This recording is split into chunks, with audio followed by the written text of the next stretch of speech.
அனைவருக்கும் வணக்கம். இந்த காணொளியை தனியார் நிறுவனங்களில் குறிப்பாக தகவல் தொழில்நுட்ப நிறுவனங்களில் வேலை பார்க்கக்கூடிய நண்பர்களுக்கு அர்ப்பணிக்கிறேன்.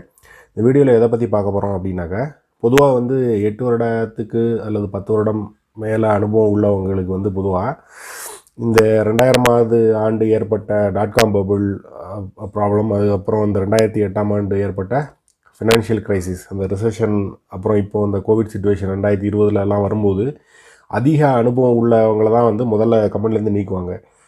அந்த மாதிரி நேரத்தில் நமக்கு தெரியும், இப்போ ஐடியில் வேலை பார்க்குறோம் அப்படின்னா வேறு எந்தெந்த நிறுவனங்களுக்கு அப்ளை பண்ணலான்னு. இதே மாதிரி ஐடி நிறுவனங்களில் ப்ரோக்ராமிங், ப்ராஜெக்ட் மேனேஜ்மெண்ட், கன்சல்டிங் இந்த மாதிரி ஃபீல்டில் அனுபவம் உள்ள ஆளுங்களை கவர்மெண்ட்லேயும் ஹையர் பண்ணுறாங்க. அது என்ன நிறுவனம், என்ன மாதிரி ரோலுக்கு எடுக்கிறாங்க, என்ன டீட்டெயில்ஸ், என்ன மாதிரி வேலை இருக்கும் அப்படின்றத இந்த வீடியோவில் நம்ம பார்க்கலாம். இது national institute of smart government. இந்த நிறுவனம் 2002ஆம் ஆண்டு பப்ளிக் ப்ரைவேட் பார்ட்னர்ஷிப் முறையில் அமைக்கப்பட்ட ஒரு நிறுவனம். இதான் அவங்களுடைய வெப்சைட். இந்த வெப்சைட் லிங்க் கீழே வழக்கம் போல் நம்ம டிஸ்கிரிப்ஷனில் கொடுத்துருக்கோம். பொதுவாக இவங்களுடைய வேலை என்ன அப்படின்னா, இப்போது மக்களோ அல்லது தொழில் நடத்துகிறவங்களோ, தொழில் நிறுவனங்களோ அரசாங்கத்தை ஏதாவது ஒரு தேவைக்காக அணுகும்போது முன்னாடி இருந்ததை விட இப்போ நிறைய ப்ராசஸ் எல்லாமே ரொம்ப எளிமைப்படுத்தியிருக்காங்க. எல்லாமே மின்னணு முறையில் இணைக்கப்பட்டிருக்கு. நமக்கு தேவையானதை நம்ம ஆன்லைன் மூலமாகவே பெறலாம்.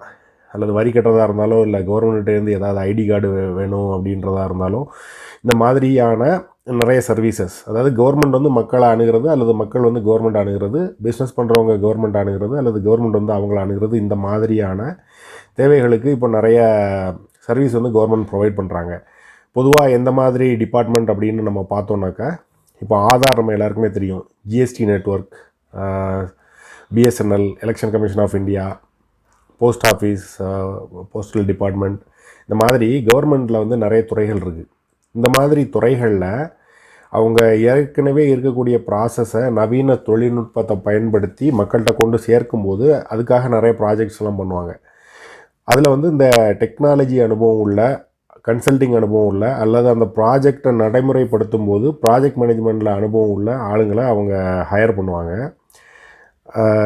இப்போது இந்த லிங்க் இந்த ஹோம் பேஜிலேருந்து நம்ம இந்த கெரியர்ஸ் அப்படின்றத கிளிக் பண்ணால் இப்போ இந்த பேஜ் வரும். அதே பேஜ் தான் இதுவும். இதில் டிபார்ட்மெண்ட் வைஸ் ஓப்பனிங் இருக்கான்னு பார்க்கலாம். இதில் ஒட்டுமொத்தமாக என்னென்ன ஜாப்ஸ் இருக்குது அப்படின்றத பார்க்கலாம்.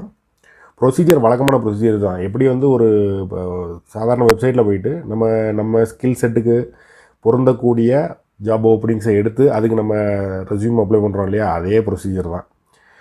இப்போது ஜாப்ஸ் பை லொக்கேஷன், இப்போது இந்த வீடியோ நான் என்றைக்கு ரெடி பண்ணுறேனோ அன்னைக்கு இருக்கக்கூடிய ஓப்பனிங்ஸ் இதில் இருக்குது. இந்தியா முழுக்கவே இருக்கும், ஸ்டேட் வாரியாகவும் இருக்கும். அதாவது இப்போது சென்னை இருக்கும், பெங்களூர் இருக்கும், திருவனந்தபுரம் இருக்கும், ஹைதராபாத் இருக்கும், இப்படி ஸ்டேட் வாரியாக இருக்கும். இந்தியா முழுக்க நீங்கள் எங்கேனாலும் பார்க்கலாம். நீங்கள் லொக்கேஷன் வைஸும் செலக்ட் பண்ணிக்கலாம், அல்லது உங்கள் ரோல் வைஸும் செலக்ட் பண்ணிக்கலாம். இப்போ நீங்கள் ஆர்கிடெக்ட் அப்படின்னா நீங்கள் அது போட்டிங்கன்னா அது சம்மந்தமாக வரும்.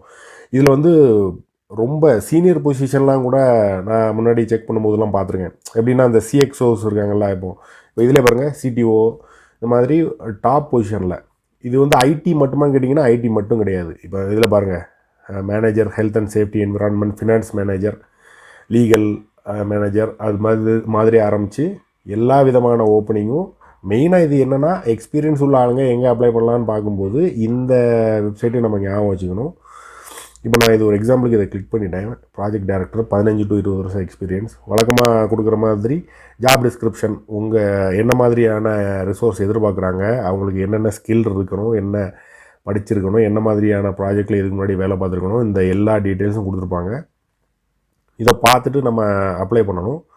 சப்போஸ் நீங்கள் குறிப்பாக ஒரு ஓப்பனிங் அப்ளை பண்ணாமல் வழக்கம் போல் உங்கள் ரெஸ்யூமை கூட நீங்கள் போட்டு வைக்கலாம். அவங்க கூப்பிட்டுட்டு ஷார்ட்லிஸ்ட் பண்ணிவிட்டு நம்மளை இன்டர்வியூ கூப்பிட்டு செலக்ட் பண்ணி நம்மளை ரெக்ரூட் பண்ணுவாங்க. வழக்கமாக இது ஒவ்வொரு ஜாபுக்கு ஏற்ற மாதிரி கான்ட்ராக்ட் பொசிஷன்ஸ் இருக்கும். 1 year அல்லது 2 years, அல்லது அவங்க ப்ராஜெக்ட்டுக்கு எவ்வளோ தேவையோ அந்த மாதிரி பண்ணுவாங்க. எல்லா டைப்பான ஓப்பனிங்ஸும் இருக்குது. அது நம்ம எந்த போஸ்ட்டுக்கு அப்ளை பண்ணுறோமோ அதுக்கு அவங்க என்ன முடிவு பண்ணியிருக்காங்களோ அதை பொறுத்தது தான். அது நம்ம அப்ளை பண்ணும்போது தான் நமக்கு தெரிய வரும். இண்டஸ்ட்ரி ஸ்டாண்டர்டுக்கு ஏற்றபடியான சேலரி கொடுக்காங்க. இப்போ நம்ம வந்து ஸ்கில் வச்சும் செலக்ட் பண்ணிக்கலாம், ஜாப் சர்ச் பண்ணிக்கலாம், லொக்கேஷன் வச்சு பண்ணலாம், நம்மளுடைய எக்ஸ்பீரியன்ஸ் வச்சு பண்ணலாம், அல்லது நம்மளுடைய எதிர்பார்ப்பு சேலரி எக்ஸ்பெக்டேஷன் எவ்வளவு இருக்குது அப்படின்னும் வச்சு நம்ம சர்ச் பண்ணிக்கலாம். வழக்கமாக ஒரு ஒரு ஜாப் சைட்டில் போய் நம்ம எப்படி சர்ச் பண்ணுவோமோ அதே ப்ரொசீஜர் தான். ஓகேயா? அதை நீங்கள் பார்த்துக்குங்க. மற்றபடி இதில் இருக்கக்கூடிய நல்ல விஷயம் நமக்கு என்ன அட்வான்டேஜ் அப்படின்னு பார்த்தீங்கன்னா, இப்போது சாஃப்ட்வேர் கம்பெனியில் இருக்கிறத விட இந்த ஒர்க் வந்து நல்ல சேலஞ்சிங்காக இருக்கும். ஏன்னு பார்த்தீங்கன்னா, அரசாங்க நிறுவனத்தில் இருந்து வேலை பார்க்கும்போது நம்ம நிறைய ஆளுங்க கூட, நிறைய டிபார்ட்மெண்ட் கூட நம்ம இன்ட்ராக்ட் பண்ண வேண்டியிருக்கும். புது விதமான சூழ்நிலைகள் வந்து நிறைய நம்ம கற்றுக்கலாம். மெயினாக இப்போ நம்ம எக்ஸ்பீரியன்ஸ் அதிகமாகும் போது நம்மகிட்ட என்ன எதிர்பார்ப்பாங்க, நிறைய வேலையை குறைவான நேரத்தில் சரியான டூல்ஸை பயன்படுத்தி செய்கிறது எப்படி. நிறைய பேர் கூட இப்போ வந்து நீங்கள் ஒரு நாளைக்கு 30 பேர் கூட இன்ட்ராக்ட் பண்ணுறீங்கன்னா போக போக அது ஒரு 50, 100 அந்த மாதிரி இன்க்ரீஸ் ஆகும். அந்த வேலையை கற்றுக்கிறதுக்கான வாய்ப்பு வந்து இந்த நிறுவனத்தில் வேலை பார்க்கும்போது கிடைக்கும். இது வந்து நீங்களே போய் ரிவ்யூலாம் பார்த்தீங்கன்னா தெரியும். லேட்டஸ்ட் டெக்னாலஜியில் ஒர்க் பண்ணுறதுல ஆரம்பித்து ஏற்கனவே ப்ராஜெக்ட்டு அவங்க ரெடி பண்ணியிருந்தாங்கன்னா அதை இம்ப்ளிமெண்ட் பண்ணுறது, அல்லது இம்ப்ளிமெண்ட் பண்ண ப்ராஜெக்ட் வந்து கரெக்டாக ரன் ஆகிறான்னு பார்க்குறது அப்படின்னு சொல்லி இது வந்து ஒரு நல்ல ஒரு சேலஞ்சிங்கான ஒர்க் என்விரான்மெண்ட்டாக இருக்கும் அப்படின்னு தான் நிறைய பேர் கொடுத்துருந்தாங்க. அதனால் இந்த வெப்சைட்டை நீங்கள் மனசில் வச்சுக்கோங்க. இந்த வீடியோ உங்களுக்கு பயனுள்ளதாக இருக்கும் நம்புகிறேன். இதே மாதிரியான நிறைய வீடியோக்கள் நம்ம சேனலில் அடுத்தடுத்து வெளியிடுவோம். நம்ம சேனலுக்கு சப்ஸ்கிரைப் பண்ணிங்க. நன்றி, வணக்கம்.